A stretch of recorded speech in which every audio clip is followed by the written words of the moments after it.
He's back. Do you want to wait until Andy? Good evening and welcome, everyone. Thank you for joining us for the third of three spring lectures of the 2023 Society of Architectural Historians, St. Louis Chapter, St. Louis Public Library Steedman Architectural Library Lecture Series.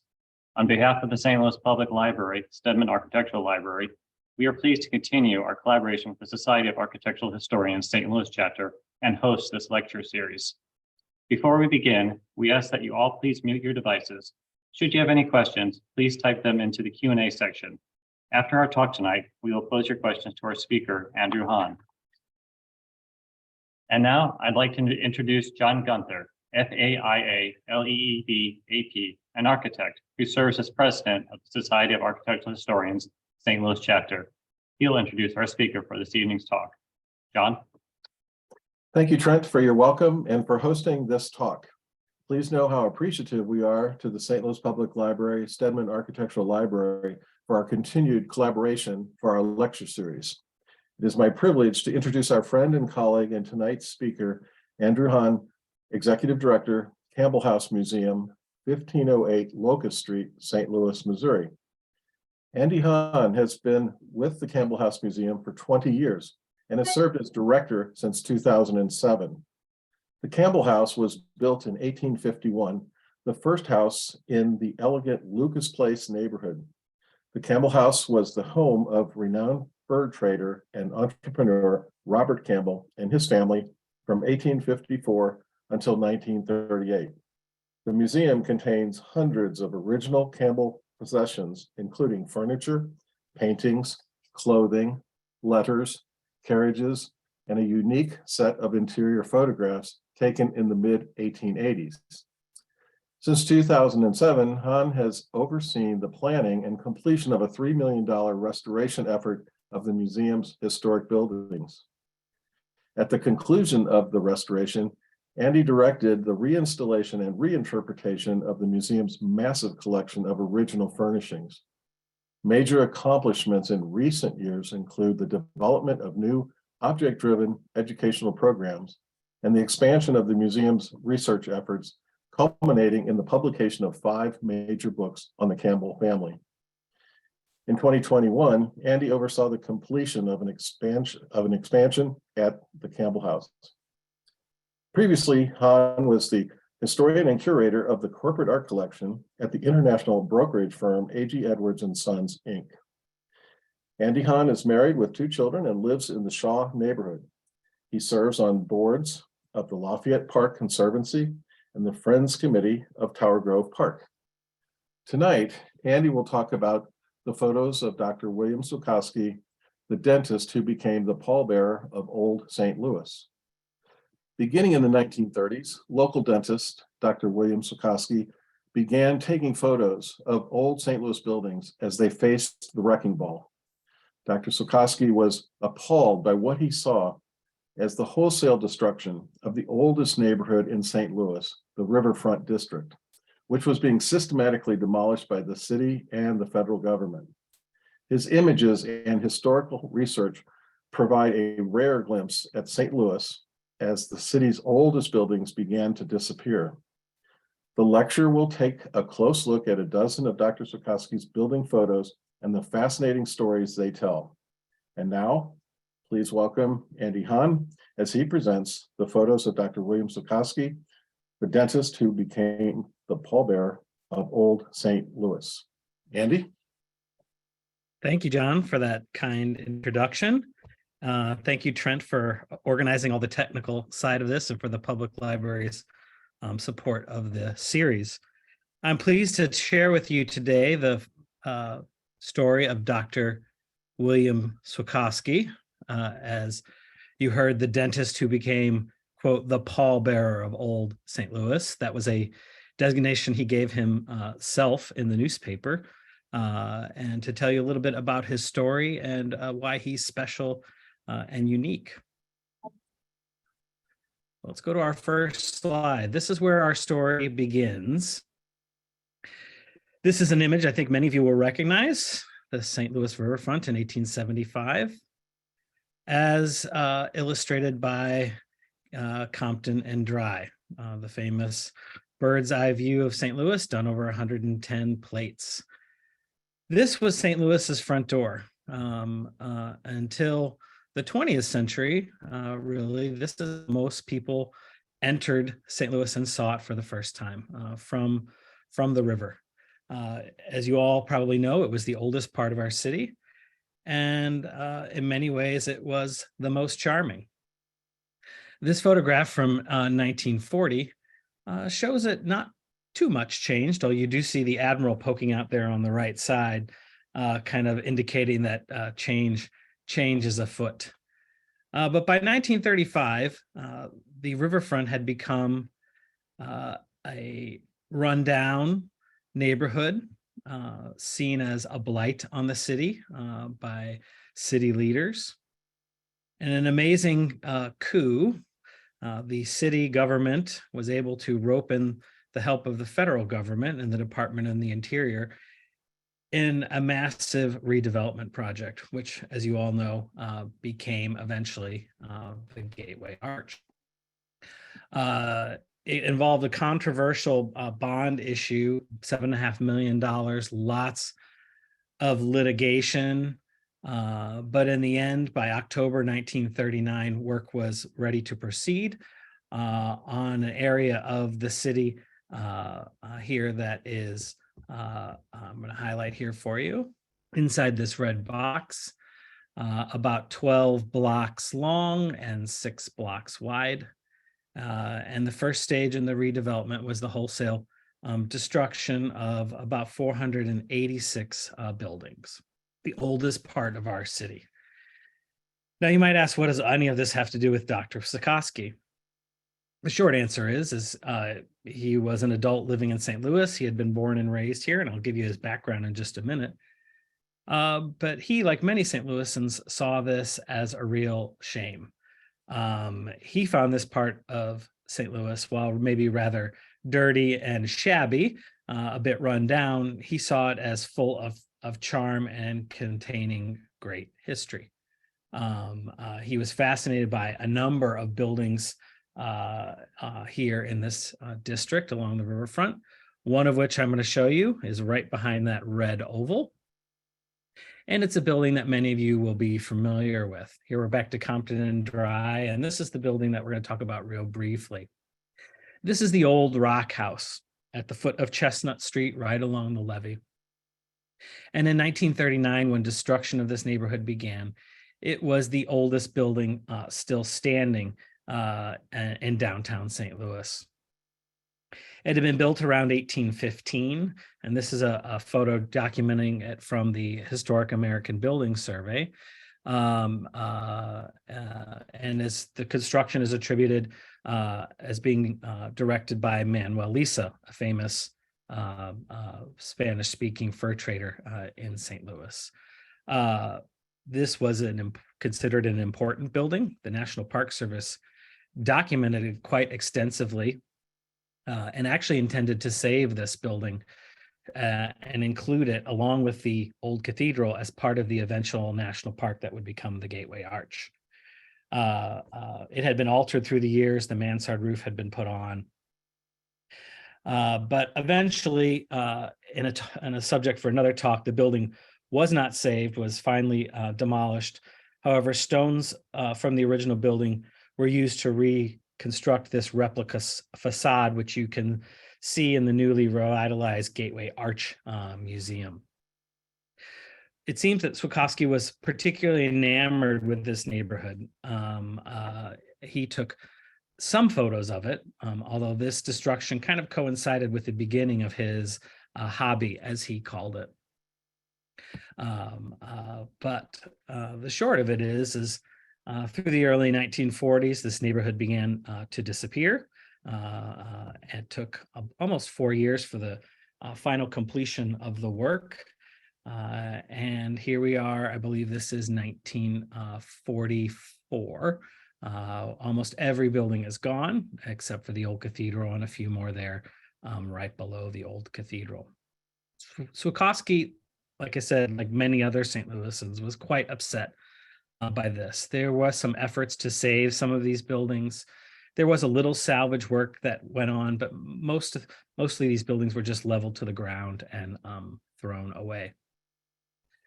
Like I said, Swekosky was outraged by this, and it really got him thinking about old buildings in St. Louis and old neighborhoods, and really saw him begin to focus his efforts in documenting what he saw as quickly disappearing.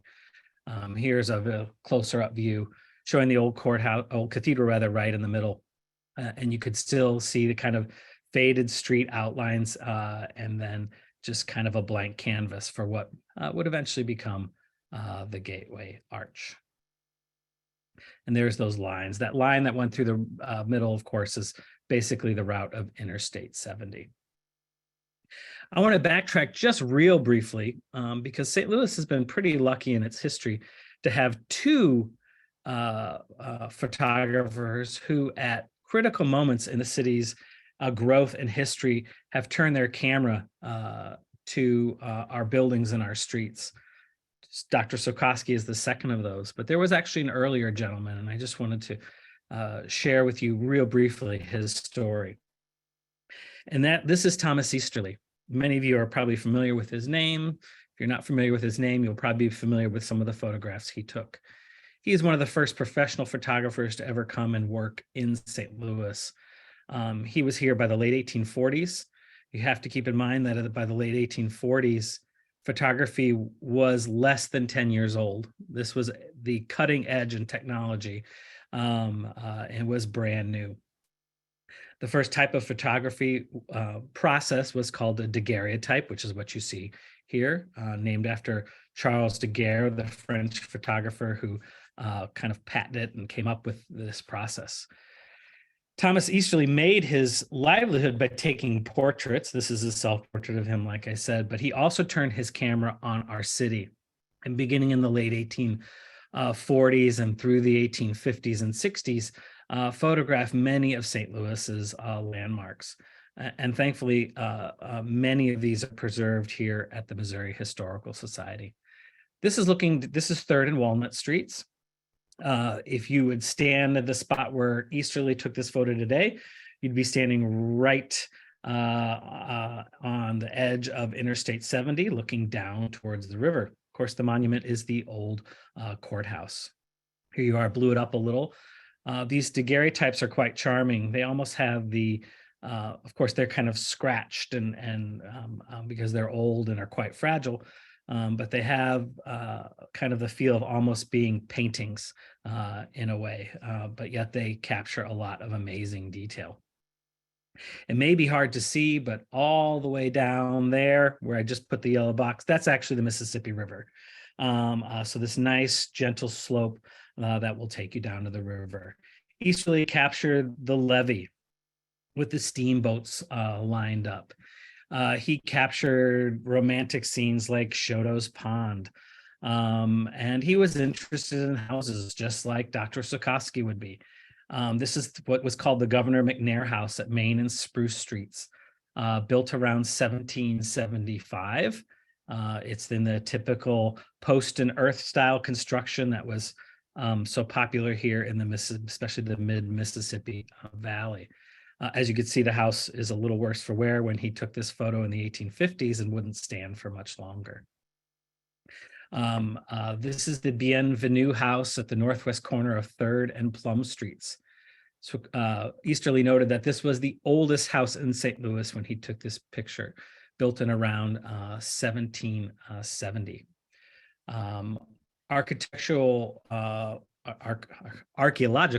work about 10 years ago revealed many artifacts from the early colonial period that were dug up in the vicinity of where this house stood, which would be right basically under the Poplar Street Bridge in that area at the south end of the arch grounds.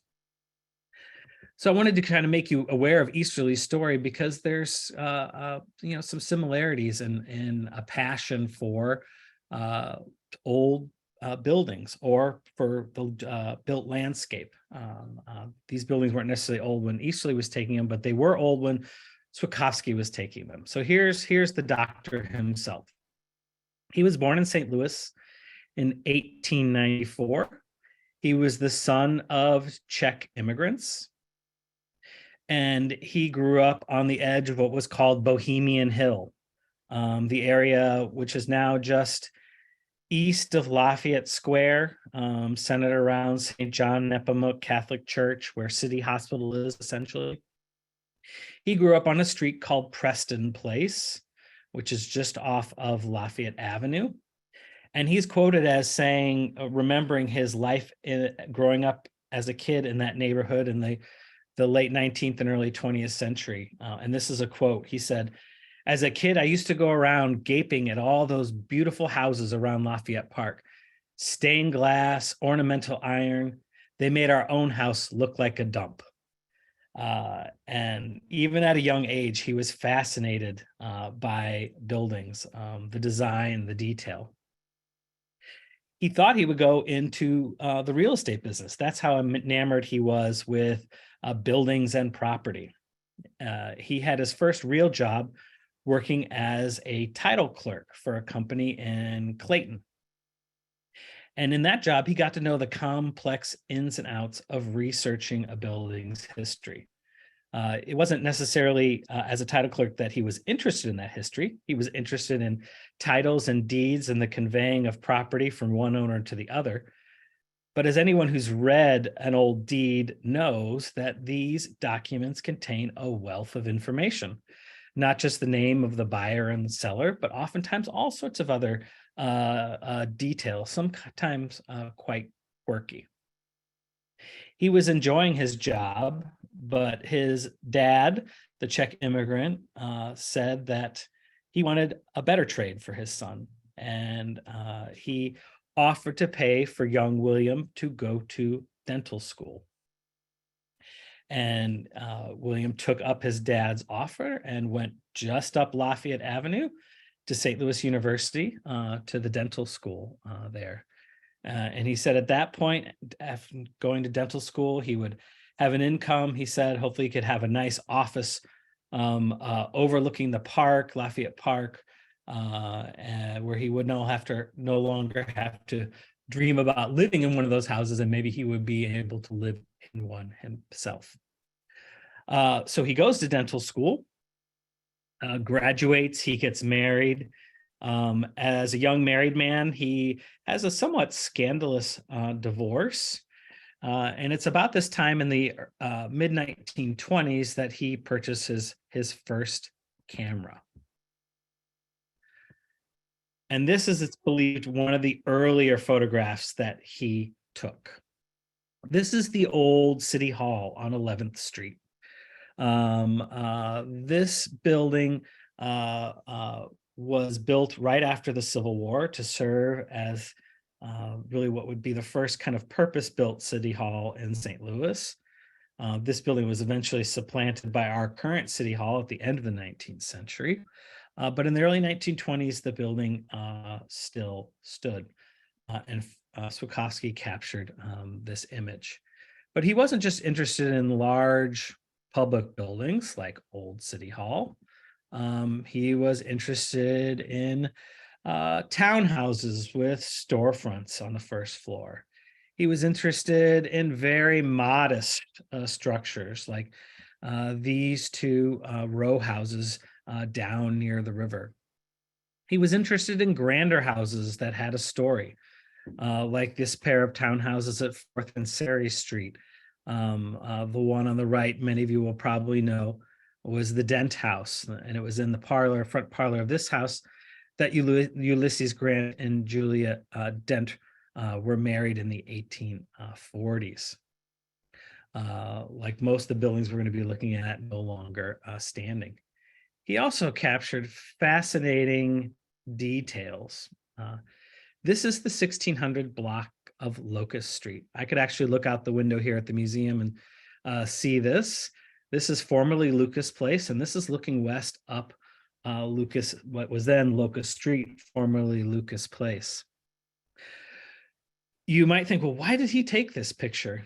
On the right, you see what looks like a a watchman's shed or a parking lot attendant's little hut.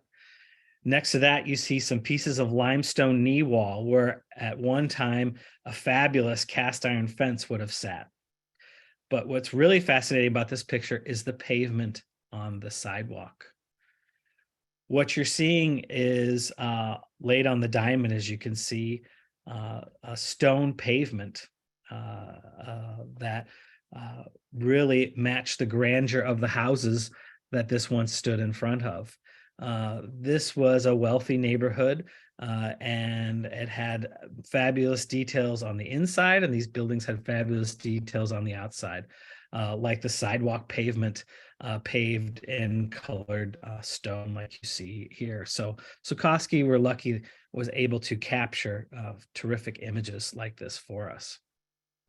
But he was a dentist. That was his livelihood. And this is where his office was, the Federer Building at 2621 South Jefferson at Gravois. This is where he pretty much practiced dentistry for his whole career. I actually gave a version of this talk a number of years ago, and someone in the audience as a young girl had gone to Dr. Swekosky for her dental work, which I thought was really a terrific story. I loved hearing that. You might ask, well, where did he live? He never did end up getting one of those big houses along Lafayette Park. And he lived in this very modest bungalow in the McKinley Heights neighborhood on called Jules Street, just a few blocks east of Jefferson Avenue.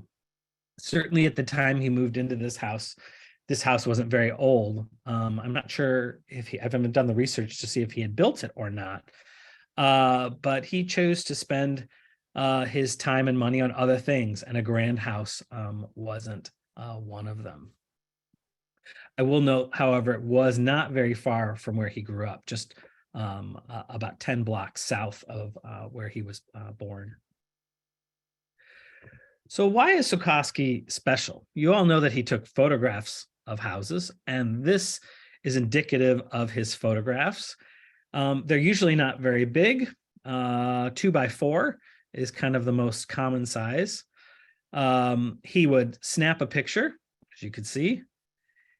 He didn't want you to miss which building he was talking about. So you see the red X above the building. You see the red X on the base of the building. And you also see where he wrote 6213 South Broadway. So he took pictures of buildings. Great. For historians, it's double great because he identified where these buildings were. But it gets even better. He used the skills that he learned as a title clerk to begin to research these buildings. On the back of the photos, he oftentimes makes notes. He'll write the address, kind of give you a neighborhood perhaps. He'll note who built the house, when it was built.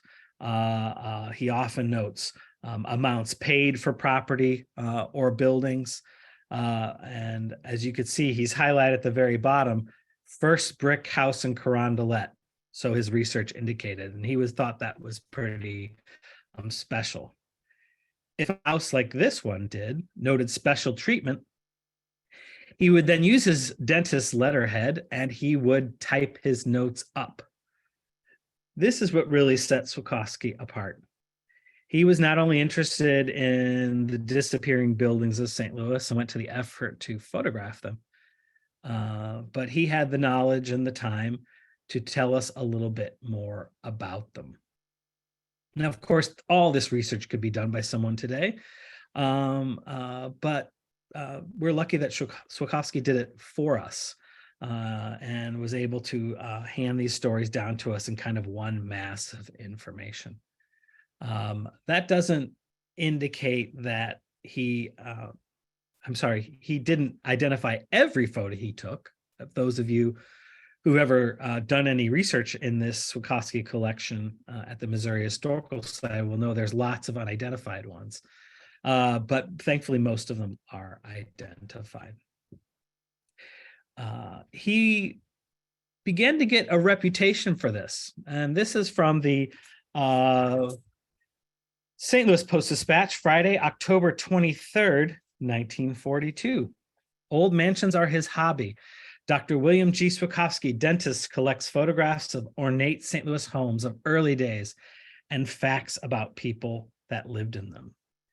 This got the newspaper's attention because these typed written lists that he had, that he typed up like you see here, if he saw a building was in imminent danger of being torn down, or was in the process of being torn down, he would send his typed up list and a copy of a photograph of that building to one of the local newspapers. And I think the editors of these papers, the Globe or the Post, got intrigued by this.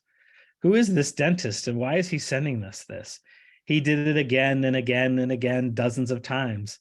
And after too long of a time, they began to publish these in the newspaper. So I think that's what led to this coverage of his hobby. The article notes, and this is a quote, "Wrought iron balconies, carved newel posts, and Victorian turrets give Dr. Swekosky the kind of thrill a gourmet derives from truffles and pâté de foie gras. Handling 2 onyx doorknobs rescued from a dying mansion produces in the dentist the same mellow glow of a discriminating drinker finds in a Napoleon brandy." He truly was a connoisseur. So now I'm going to take you on a little bit of a tour of Dr. Swekosky's, some of his St. Louis, some of the St. Louis that he preserved for us. And I should note that most of the buildings I'm showing you today, we only can see because of Dr. Swekosky. There are no other photos of almost all of the buildings, with I could think of 2 exceptions that I'm going to show you today. So, and that's the case with most of his photos. He, for the most part, was taking photos, the only photos that still exist of some of these structures. So this is where we're gonna begin. This house is at the corner of 9th and Hickory, 901 Hickory Street, just south of Ralston Purina, or Nestle, to put that in perspective for you St. Louisans who know downtown. This house was completed in 1847. And it was notable to Swekosky, one, because it was going to be demolished not too long after this photo was taken, but it was most notable to him because of its builder and its occupants. This building was constructed by Captain Isaiah Sellers as his personal home. Sellers came to St. Louis in 1825 in the early days of the steamboat. And Isaiah Sellers is the first Mark Twain. And you might say, well, what do I mean by that? Well, Sellers, beginning in the 1830s in the New Orleans Picayune newspaper, wrote a brief column about river happenings along the Mississippi River. And his pen name was Mark Twain. That is, of course, where Sam Clemens, who was an old riverman himself, a riverboat pilot, got the idea to use the name Mark Twain. He had seen it in the papers and knew Isaiah Sellers and used the same name that he was using. Sellers was one of the best and most respected captains on the river. He made 109 trips on the steamer Alex Scott alone between St. Louis and New Orleans. And it said he never broke a paddle during his 40-year career, never sank a boat or ran into another boat. In fact, the term, quote, "Sellers is at the wheel," was an expression used to calm the nerves of timid travelers. This is Sellers' grave at Bellefontaine Cemetery. Many of you who've been up there may recognize that. Now, of course, unfortunately, it's a little bit deteriorated now, but you could see unmistakably he commissioned a monument for himself showing him at the wheel of a steamer. He died in 1864 and was well remembered for his marvelous memory and his unbelievable sense of location. It said he could be called suddenly in the middle of the night from his stateroom on the steamboat and for some emergency or problem and go up to the bridge of the ship and instantly know exactly where he was, that he had memorized the 1,200 miles of river between St. Louis and New Orleans so minutely that he could not only recognize the houses and barns, but even dead trees along the river. And Dr. Swekosky noted that. He, in the late 50s, sent his research and his photo in to the newspaper. And by this point, he was well known and read in local newspapers as being someone who was saving the stories of St. Louis's old buildings. So this article notes vandalism and soon that the building will be demolished. Swekosky returned to the Sellers house a number of times, and this is the last photograph he took on the eve of its demolition. You can see some of the windows are already gone, and not too long after this photograph, the building was razed in 1956. So certainly not a grand statement of architecture, but really the kind of stalwart type of building that you would have seen all over St. Louis in the antebellum era. We're now going to move further west to Grand and Vista. This house was built in 1854 by Captain John Rowe, another steamboat captain. Some of you St. Louisans may recognize the corner of the name corner of Grand and Vista. That is, of course, today where the old St. Louis University Hospital stands. Captain John Rowe built this 15-room house at that spot in 1854. He chose this spot because if you've ever driven down Grand Avenue, you probably know that as you come down from Interstate 44 north towards St. Louis University, you're at the top of a hill. And when he built this house, he would have had quite a marvelous view across the Mill Creek Valley and would have seen the city center of St. Louis, or what would have been the city of St. Louis, because this was certainly on the countryside. Originally, this house had a cupola on top. Dr. Swekosky noted that the captain who built this house made a number of fortunes in his life, and obviously he did very well for himself. This grand house is on the eve of demolition as Dr. Swekosky takes these photos, because the house was finally demolished in 1926. We're now going to move to the southeast part of the city.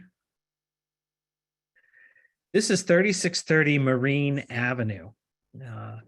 This is, like I said, south of basically what's Cherokee Street. Dr. Swekosky noted on the photograph, the facade of the building we're seeing here faced the river. This is the east side of the building. This hospital was half a mile south of the U.S. Arsenal. And the building was completed in 1855. It was meant to service military personnel who were stationed in and around the St. Louis area, whether it was at the Arsenal to the north or Jefferson Barracks to the south. The famous Dr. McDowell was the first physician who staffed this hospital. Many of you probably note his kind of a story, the mad Dr. McDowell, who was a Confederate and was noted as stealing bodies from cemeteries for anatomy classes. After the Civil War, Dr. McDowell was succeeded by another famous St. Louis doctor, Dr. McFeeters. It was built for military purposes and used for military purposes. During World War II, this was used as a recruiting station. Here you can see it illustrated in Compton and Dry, again facing the river. This is as it appeared in 1875. The building was finally demolished in the 1950s. Next, we're going to go down to Carondelet. This is 5815 Pennsylvania Street. Now, this particular print, Dr. Swekosky probably intended to send to a newspaper. It would appear the ones that he sent off for publication, he always signed so that he would get credit for his photograph. Now, this was already a well-known house by the time Dr. Swekosky took this photograph. This is called the Vincent Guyon House down in Carondelet. It was probably built around 1818, which means it was built before Missouri statehood and was constructed at the intersection of E and 2nd Streets. Now, if you try to go to find E and 2nd Streets on a map today in Carondelet, you'll be out of luck because you won't find either of those streets. Today, E and 2nd Streets is Elwood and Pennsylvania Street. So that's where this house stood. The builder, Vincent Guyon, had been born in St. Louis. His father had settled in Carondelet in 1783. And as early as 1913, this building is described as, quote, a relic of the old French style in Carondelet with very thick stone walls. Eventually, it was lived in by the Maury family. 4 generations of the Maury family lived in this house beginning in 1872.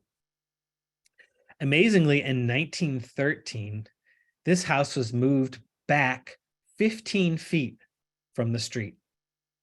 So this house had a reprieve from demolition once in its life, being moved back so that the streets, when the streets were being widened in Carondelet. This is a great example also of Dr. Swekosky copying older photos.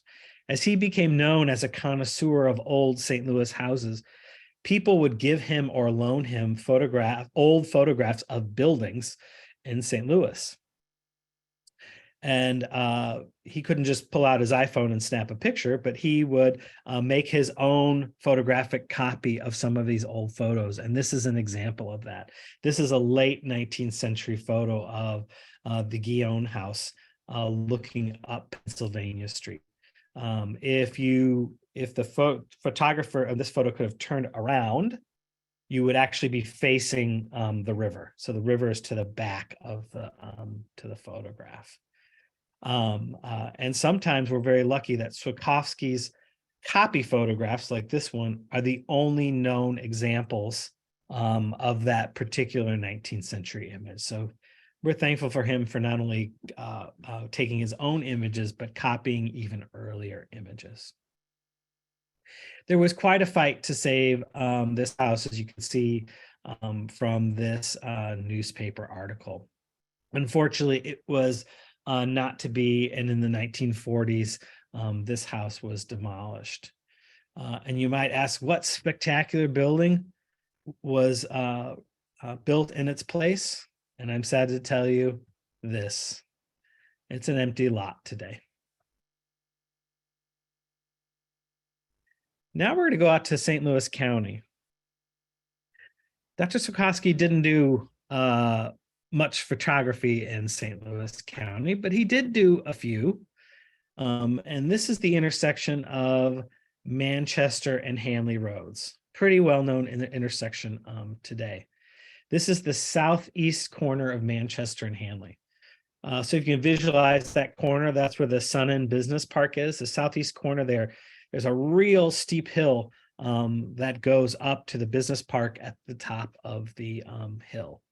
And this is where you find that building kind of built into that hill. This building was built around 1850.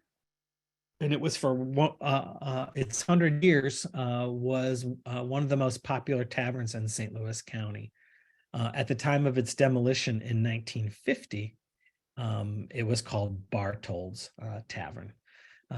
So a really interesting example of what for St. Louis County would have been considered quite a substantial structure. So this is an important one. This is 1129 Morrison Street. So you see the good doctor signed this photo and, in a bit of a rarity, dated it. You can see it's dated 1937. This was one of Dr. Swekosky's favorites. He was particularly enchanted by the cast ironwork on this building.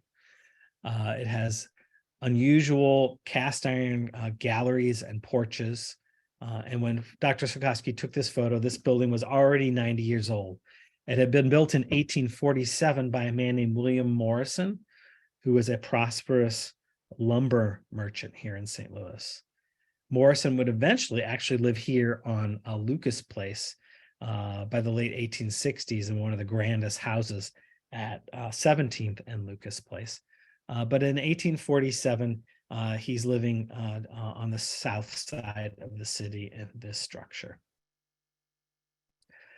Here you can see two really good shots of it, and really gets a good sense of the beautiful mansard roof, which is probably a later addition, and all this beautiful ironwork from the railings and the posts and the details around the porches.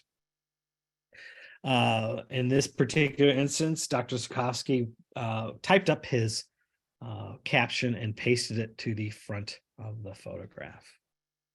As you can read, this building was demolished in 1946. At the time, it would have been 99 years old. And this is a great one too.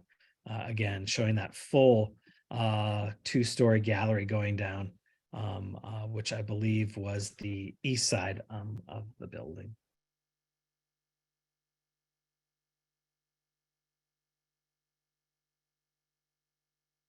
This is 1729 Missouri Avenue. This was built in 1890 by Philip Meadart, president of the Meadart Patent Pulley Company. He was a distinguished Civil War veteran. He loved music. And towards the end of his life, he commissioned this large and grand home. I'm pretty sure that all of you have actually been on this site before, even though you may not know it.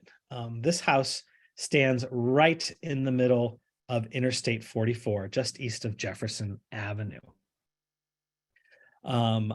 He loved music, and accounts of this house describe a third floor music room with a painted ceiling, elaborate musical themes painted on the ceiling. Meadart died in this house in 1910, and his descendants started a famous restaurant at Clayton and Skinker, Meadart's, which was kind of a well-known hamburger place in the 40s, 50s, and 60s. It's where the Cheshire Inn is today. Here's a real good indication of how Swekosky tried to get the public interested in his work and publicizing when these buildings are being torn down. This is from the January 1962 Post-Dispatch. And as he reports, this house had just been purchased by the Missouri Highway Commission for $25,000 and was demolished shortly after this was published. This is 1724 Compton. You've probably also visited the site of this house, because this house sits where Compton Avenue goes over Interstate 44. We're kind of getting a little bit of a theme here. This house was also built in 1890. And Swekosky was particularly interested in this house because it tells a grisly story. Dr. Arthur Durstow, and it's questionable whether he really ever actually had a medical degree or not. He failed the medical exam 3 times. I don't think he ever really actually practiced much medicine. But this house was the scene of one of the most gruesome crimes in 19th century St. Louis. On February 13th, 1894, Dr. Durstow came home, and apparently he had been drinking, but he isn't described as drunk per se. He comes home, confronts his wife, who is holding their baby child. This was all witnessed by a maid. And in the heat of an argument, he takes out a gun and shoots his young wife and his child and kills them both.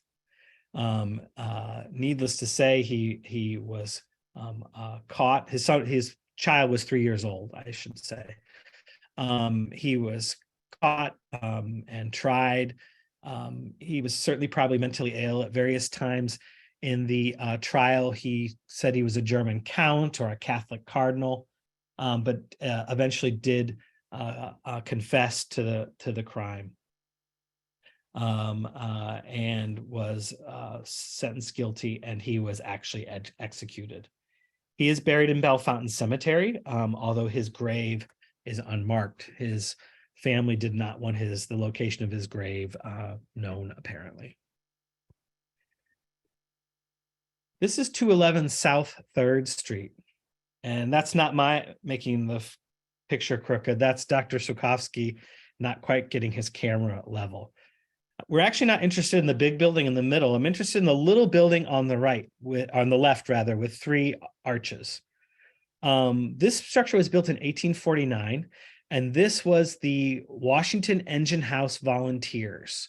This was a volunteer fire department. Now, the Washington Volunteers have been organized in 1833, and this is before there are paid police departments, both rich and poor staff fire departments. And this was considered one of the more prestigious volunteer fire departments. A number of mayors were a member of this company.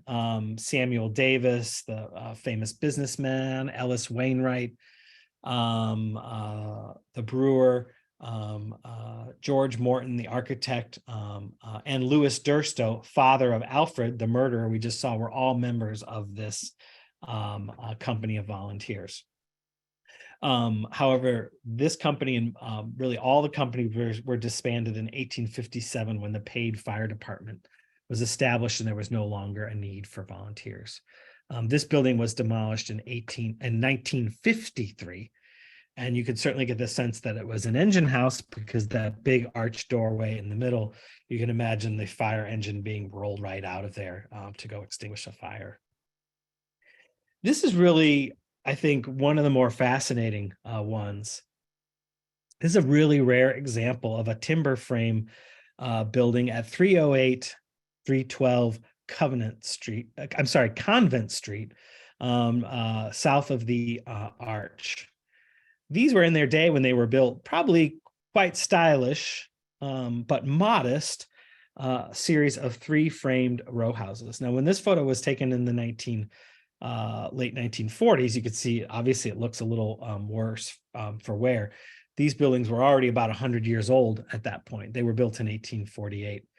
But these were middle-class dwellings, and you could tell from the carpentry work on the front, they were meant to look a little special. And I think Swekosky has captured that. These were finally demolished in the late 1950s. And that brings us back to where this all started. Here we are at the riverfront. And I believe I said it was 1942, 43, something like that. And the last building we're going to talk about is right there, inside the red circle. And this is what it looks like. This is the Jean-Baptiste Roy house, built around 1829. You could see it is quite a substantial stone building with kind of rough quarried stone on the side, and much more elegantly dressed stone on the street facade, where the stones are all cut to be more or less the same size. This is a substantial house, and its builder, Roy, is kind of an archetype early St. Louis citizen. He was born in St. Louis about 1775, so he would have been about 50 years old when he built this house. His parents were immigrants to St. Louis from Canada. Some of you may recognize that name. This is one of Thomas Easterly's photos, the photographer we looked at the very beginning. And this is often referred to as Roy's Mill, this building here on the left, not the circular building in the front, which was probably a windmill, but the actual milling we think went on in the building on the left. Roy married a woman named Cecile Théon. She was the daughter of the last Spanish commandant of St. Charles, and they were married in St. Charles in 1807. They started a settlement up on the Missouri River, opposite the mouth of the Osage River near Jefferson, what would become Jefferson City, and they built a settlement for the Indian trade. And by about 1815, about 200 people were living at that location. Roy served as a trader, as an interpreter, traveling as far west as Santa Fe in 1821. So he knew St. Louis well. He knew the business of St. Louis well, the fur trade, and we're lucky to have some documentation of his house. He had purchased this lot on 2nd Street in 1823 from Pierre Choteau Jr.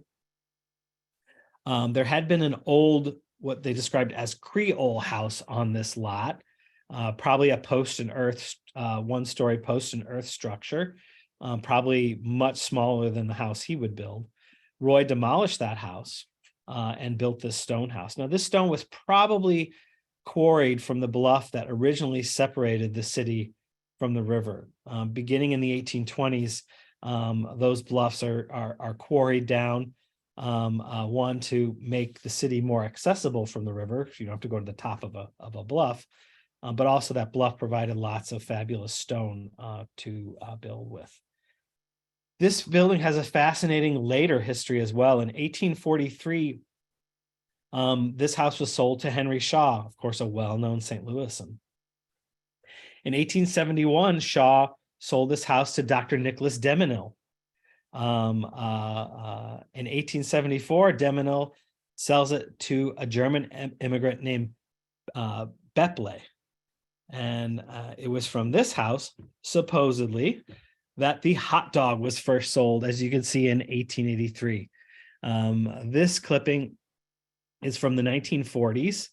Now, if you go online and Google where was the hot dog invented or first sold, you'll come up with all sorts of stories, but this is considered one of the plausible first places. It's one of the stories that this German sausage maker wanted to, sell more of his product, and people would come in to buy his sausages for lunch, but how do you eat them? And they'd get their hands dirty, and so you put the sausage in a bun and you keep your hands more or less clean. So that's kind of one of the later stories of this building. At the time of the demolition of the riverfront, it was clear that this building was in the bullseye. And all sorts of forces were marshaled to save this. And you see two people here in this photograph. The woman on the left is Grace Ashley, or Grace Papin. She was a noted fashion designer and businesswoman in St. Louis, who is one of the saviors of this house, of the Campbell House, from demolition. And so she was part of an effort to save the Roy House. She called in the big guns, so to speak. The man on the right is Harvard architecture professor Kenneth Conant, who is a famous scholar of medieval architecture. And he is actually one of the founding members of the Society of Architectural Historians, the group sponsoring this talk here tonight. Grace Ashley invited him to come to St. Louis to inspect this house. Here he is inside inspecting what was considered some pretty special intact details, like this very early fireplace mantle. He was a real advocate for the saving of this building, but unfortunately it was not to be. The 118-year-old home was demolished finally in the 1940s. In this photograph, you see workmen pulling off the roof. And this is the day when, a big ball didn't come in, demolish buildings. These buildings were more or less all demolished by hand. Here's another clipping. Despite efforts to save it, it was not. And this is Swekosky's last photograph of the house. The end of his life, this is from 1962. He was still known as a kind of an eccentric, a lover of the past, a lover of old buildings. As you can see, old houses are like old wine. They give a city mellow richness, says William G. Swekosky. Swekosky died in 1963 on New Year's Day. He had no children. The beneficiary of his estate, which for purposes of our discussion, the most interesting thing was the 4,000 negatives that he had taken of St. Louis through his lifetime. His estate was left to his sister. I'm sure she felt very overwhelmed with boxes of negatives and photographs. Thankfully, by some miracle, she did not throw them in the garbage. She donated them to the School Sisters of Notre Dame, who were the first caretakers of this collection. They cataloged them, they organized them, they tried to make sense of them and make a finding aid. And eventually, I believe around 30 years ago, they were transferred to the Missouri Historical Society, where you will find them today. So that is Dr. Swekosky, a little bit of his story, some of the buildings he was passionate about. I would encourage you, if you like old buildings, if you like stories of old St. Louis, to come see us here at the Campbell House. In particular, we are hosting a walking tour on May 5th at 1 o'clock in the afternoon. That's a Friday. I lead that tour. We will walk 4 blocks of the old Lucas Place, and I'll share with you stories like we talked about today, stories of buildings that are gone, but maybe not forgotten. We'll share with you photographs of some of those buildings and maybe even more interesting stories of the people that lived in some of these buildings. So that concludes my remark. I hope you all enjoyed it. Thank you so much, Andy. That was a great talk. Thank you. Reiterate that if you're interested in visiting the Campbell House, definitely do it. It's a really special place. I went there a few months ago, and it's just a neat kind of place to visit.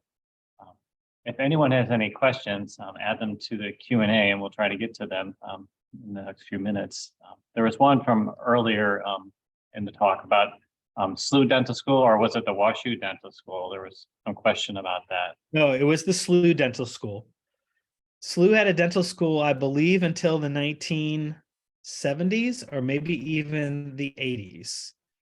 Or maybe they still have a dental school, but no, it was definitely St. Louis University's dental school. Yeah, he's pretty explicit about that. And I think SLU's dental school was older than WashU's dental school, if I'm not mistaken. And it's interesting, they have that dental school on 18th Street now, right by Lafayette, kind of tying it all back right by the... Right.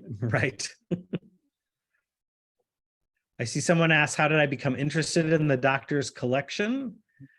Being someone who's interested in old buildings and St. Louis history, you look in books, you read, you see Swekosky collection. He took photos of this building. I began to think, well, who is this guy? What are these photographs? And you go to the Historical Society and they say, oh, well, here they are. And there's thousands, literally thousands of them. And it's like, well, who was so obsessive? And he took all these and as I said, he had the knowledge and the wherewithal to research them and attach his research to many of the photos. And so one thing just led to another. And it's a pretty fascinating story. I think he had no children, but the buildings of St. Louis, I think, really were his children to our benefit. Yeah. Susie asked if SLP has some Swekosky photos. I believe we have some, or at least we definitely have prints of some of them in a small collection. Yeah, there's a handful of them sprinkled around. The State Historical Society has one, or some rather. I think Mercantile has a handful, but the vast majority of them were transferred from School Sisters of Notre Dame to the Historical Society. And that's where most of them are. Great. Okay, well, I don't see any more questions, so I'm going to finish up our talk. Thank Andy and thank everyone for attending tonight. It was a lot of fun, and I think we all learned something. I know I did. Like to wish everyone, hope you have a wonderful summer, and hope you'll join us in this fall for the resumption of the speaker series. In September, we will resume on September 26th. Robert MacArthur, who is the Ruth and Norman Moore Professor of Architecture at Washington University, will present a talk on Louis Kahn, the eternal, or the Lewis icon, the eternal and the circumstantial. In October, on October 24th, Meg Lustow, Director of the Cultural Resources Office of the City of St. Louis, will discuss when bad things happen to good buildings. And finally, on November 28th, Andrew Ramus, a local architect and historian, will give a talk to be determined, but I'm sure it'll be fascinating. Thank you all for attending. Let me make sure we don't have any other questions.